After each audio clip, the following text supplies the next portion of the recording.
বগুড়ায় নীলসাগর এক্সপ্রেসের লাইনচ্যুত বগি উদ্ধারের কাজ চলছে। এই মুহূর্তে দুর্ঘটনাস্থলে আছেন সহকর্মী আব্দুল আওয়াল। সরাসরি যাচ্ছে তার কাছে। বগুড়ার সান্তাহারা দুর্ঘটনা কবলিত নীলসাগর এক্সপ্রেসকে উদ্ধারে ইতিমধ্যেই কিন্তু পাবনার ঈশ্বরদী থেকে যে রিলিফ ট্রেন অর্থাৎ উদ্ধারকারী যে ট্রেন সেটি কিন্তু চলে এসেছে এবং সেখানে কিন্তু ইতিমধ্যে উদ্ধার কার্যক্রম শুরু করেছে যে উদ্ধারকারী ট্রেনটি এবং উদ্ধারকারী ট্রেনের যে কার্যক্রম এটি আসলে কখন নাগাদ শেষ হবে বা কখন নাগাদ যে এখানে রেল চলাচল স্বাভাবিক হবে এ নিয়ে কিন্তু রেল কর্তৃপক্ষ এখন পর্যন্ত কোনো বক্তব্য দিতে পারেনি। তবে দর্শক ইতিমধ্যে কিন্তু উত্তরবঙ্গে যে রেল যোগাযোগের শিডিউল বিপর্যয় সেটি কিন্তু ঘটতে শুরু করেছে এবং জয়পুরহাটে ঢাকাগামী পঞ্চগড় এক্সপ্রেস এবং রাজশাহীগামী যে তিতুমির এক্সপ্রেস সেটি কিন্তু জয়পুরহাট স্টেশনে দীর্ঘ সময় ধরে আটকা পড়ে আছে এবং উত্তরবঙ্গগামী কিন্তু দুইটি আন্তনগর ট্রেনও কিন্তু আসলে সান্তা জংশনে এখান থেকে কিছু দূরে কিন্তু আটকা পড়ে আছে।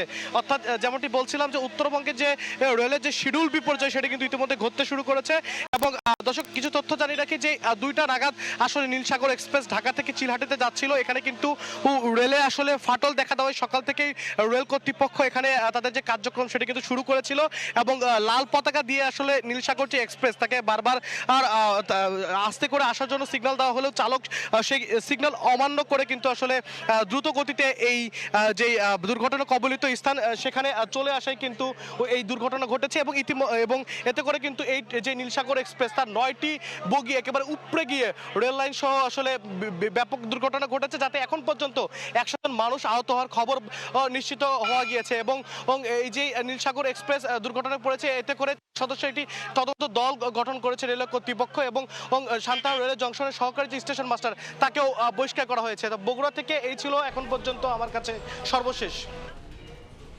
ছিলাম বগুড়ায়। আমি কি কিছু ধরেছি নাকি? আপুটা আপনাকে চেক আউট করছে, জাস্ট কুল থাকুন।